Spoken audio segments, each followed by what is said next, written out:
বলিউডের গ্ল্যামার আর ঝলমলে নাচের জগতে বর্তমানে অন্যতম আলোচিত নাম নোরা ফাতেহি। তবে আজকের এই জনপ্রিয় নৃত্যশিল্পী ও অভিনেত্রীর শুরুটা কিন্তু বিনোদন জগৎ দিয়ে ছিল না। ছোটবেলায় নোরার স্বপ্ন ছিল একজন পেশাদার ফুটবলার হওয়ার।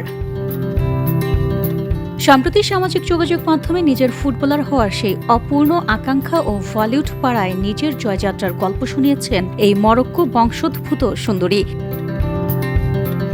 মাত্র ১১ বছর বয়সে এক ভয়াবহ চোট তার সেই স্বপ্নে বড় ধাক্কা দেয়। সেই মুহূর্তটি ছিল তার জীবনের সবচেয়ে কঠিন সময়গুলোর একটি। মাঠের স্বপ্ন ভেঙে গেলেও তার মানসিক শক্তি তাকে নতুন পথে এগিয়ে যেতে সাহায্য করে, যা পরবর্তীতে ভারতের বিনোদন জগতে নিজেকে প্রতিষ্ঠিত করতে সহায়ক হয়েছে বলে মনে করেন নোরা ফাতেহি। বলিউডে তার যাত্রা শুরু হয় রোর টাইগার্স অফ দ্য সুন্দরবন সিনেমার মাধ্যমে। এরপর দক্ষিণ ভারতীয় সিনেমার জনপ্রিয় গানে পারফরমেন্স করে তিনি দর্শকদের নজর কাড়েন। টেম্পার, বাহুবলী, দ্য বিগিনিং এবং কিক 2 এর মতো সিনেমার আইটেম সঙ্গে তার উপস্থিতি তাকে আরও জনপ্রিয় করে তোলে। 2018 সালের সপ্তমেফ জয়তে সিনেমার দিলবার গান দিয়ে তিনি ভেঙে দেন একাধিক রেকর্ড। গানটি প্রকাশের প্রথম 24 ঘন্টায় ইউটিউবে 2 কোটির বেশি ভিউ অর্জন করে।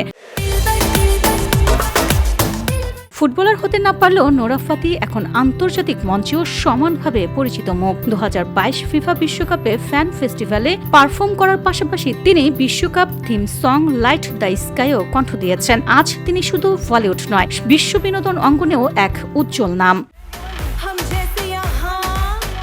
VOD Bangla news desk.